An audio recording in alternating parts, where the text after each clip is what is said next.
Pessoal, bom, vamos comentar rapidamente os resultados aí da Sabesp, nossa mais recente privatizada, é, e a gente vai aproveitar e comparar aí com a Copasa, CSMG e a Sanepar, que não temos nada de privatização aí muito forte saindo dela, mas a Copasa sim está em vias de ser privatizada e inclusive tem bastante interesse aí da Sabesp em comprar a Sanepar. Vou fazer até aqui, ó, Sabesp quer comprar a Copasa. E esse é um dos triggers no papel, tá?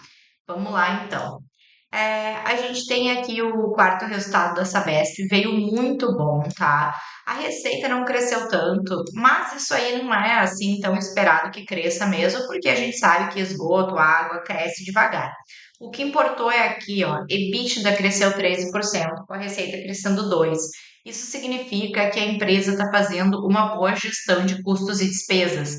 E nessas empresas que são reguladas, que é o caso da Sabesp, Copasa, Sanepar, empresas elétricas, elas têm receita regulada pelas agências reguladoras, né? No caso das empresas elétricas, a ANEEL, que é geral, no caso das empresas de saneamento, cada uma tem a sua, que é estadual. Então, como a receita é regulada, porque tem aquela quantidade de domicílios e a tarifa é dada pela agência, o que nos interessa aqui nessas empresas é se elas estão cortando custos e despesas, claro, de forma eficiente, não de forma a dar um apagão geral, né, pessoal? Então, pelo jeito, ela conseguiu o EBITDA crescendo 13% e a margem quase 60%. Gerou caixa, que cresceu 24%, e mesmo assim com um investimento alto que vai trazer um resultado. O EBITDA dela então veio 11% acima do que o JP esperava, né? E isso foi, como eu disse, de corte cirúrgico de despesa de pessoal. Aliás, aqui ela está coletando eficiência depois da privatização. A inadimplência sob controle, né? Muito menos gente aí que não está pagando a conta d'água. E a base de ativos regulatórios é a base de ativos que compõe a empresa. No caso dela, vamos pensar aí nas estações, nos canos, a Arcesp, que é a agência reguladora dela, da Sabesp, confirmou 88 bilhões, tá, para 2024. Isso é muito bom porque é sobre essa base de remuneração que vai incidir um percentual de remuneração. Então, quanto maior a base que a agência reguladora reconhece, maior vai ser o EBITDA da empresa futuro, tá bom?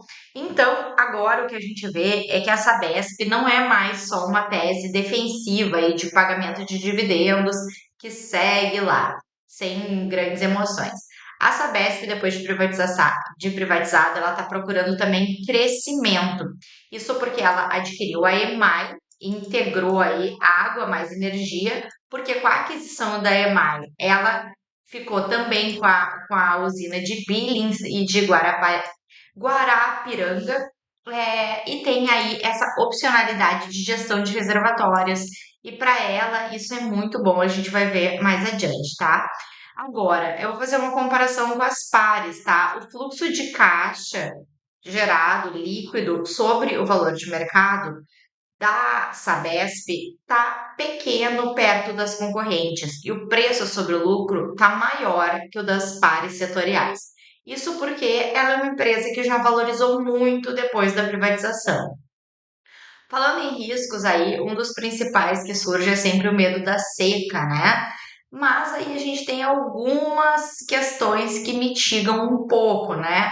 A blindagem regulatória, porque o modelo atual tem compensações tarifárias, ou seja, se o volume de água cai, o regulador ajusta posteriormente. Isso protege o fluxo de caixa. A gente também tem a integração dos reservatórios fora do Cantareira e usina Billings, como eu falei, que tem 52% da capacidade.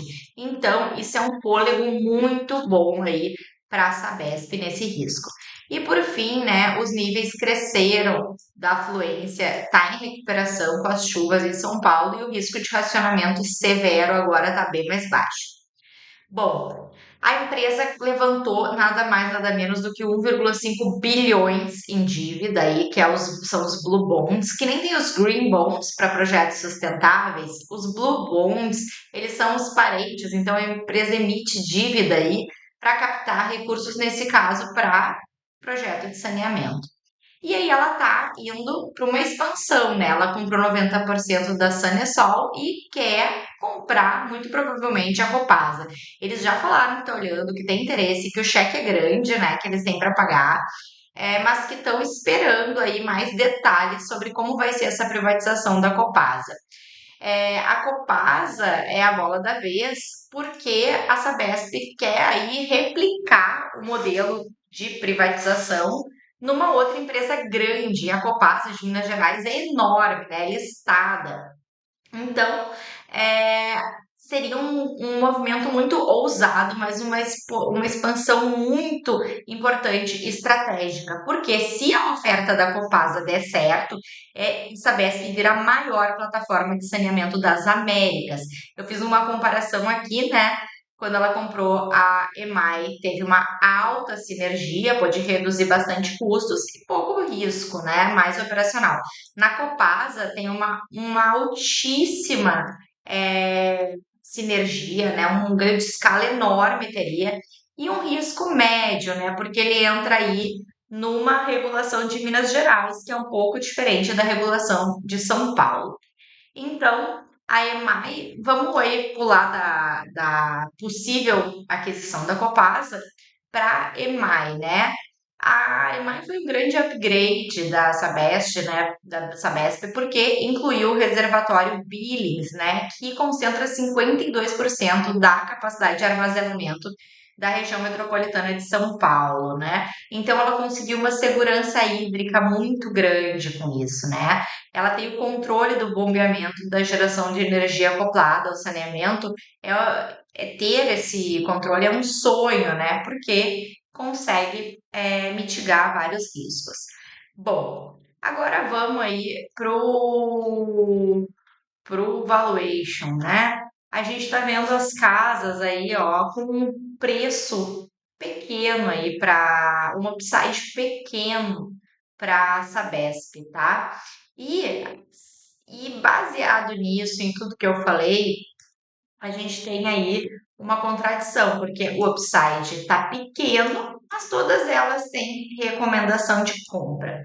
Bom, eu fiz a minha análise, né, o meu valuation próprio e concluí para os clientes se ela é uma boa aquisição ou não para a carteira deles. Mas isso você só vai ficar sabendo sendo cliente. Você pode virar cliente lá no site Invest 10. Basta clicar aqui em nossos planos ou ainda ali na outra parte de assinar, e aqui você vai ter os nossos planos para destravar. O All-in-One é o carro-chefe, né, mais amado dos clientes. Ele é uma carteira que te ajuda a investir que nem um profissional, que nem eu faço com o meu próprio dinheiro, depois de 20 anos aí de experiência nos maiores bancos e corretoras do Brasil, tá? Ele vai desde a renda fixa, dividendos, small caps, ações, crescimento, valor, né, renda fixa, exterior, né, ETFs, enfim, tudo que eu julgo importante você ter na sua carteira para investir bem, de uma maneira muito simples, com pouco tempo, né, gasto por você para isso, sem fazer trade, sem girar carteira, com total é, independência, porque eu não sou ligada a nenhuma instituição financeira. Então, assim, tudo isso é para atender vocês com total transparência e independência. É isso. Se você quiser se juntar a mim, te vejo do lado de lá. Um abraço e até mais. Mandem nos comentários se gostaram desse formato e sugestões para um outro vídeo.